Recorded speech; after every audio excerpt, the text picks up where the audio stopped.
Reaksi Mayang menjadi sorotan saat Dodi Sudrajat mencoba meralat ucapannya yang tak sengaja sebut Puput sebagai mantan istri.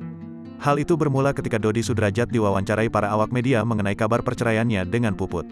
Melansir dari video yang diunggah di kanal YouTube Sambal Lalap, Minggu, tanggal 27 Maret tahun 2022, Dodi Sudrajat mengaku tak memiliki masalah dengan sang istri. Namun, saat mengatakan hal tersebut, ia justru tak sengaja meralat ucapannya dengan menyebut Puput sebagai mantan istri.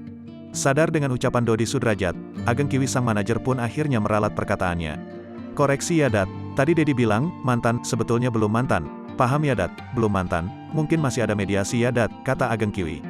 Sadar dengan kesalahannya tersebut, Dodi Sudrajat lantas meralat ucapannya di hadapan para awak media. "Oh iya, belum mantan ya, belum ketok palu, sorry ya, mungkin nanti ada mediasi kan," ucapnya. Namun yang menarik perhatian adalah reaksi Mayang saat Dodi Sudrajat mencoba meralat perkataannya tersebut.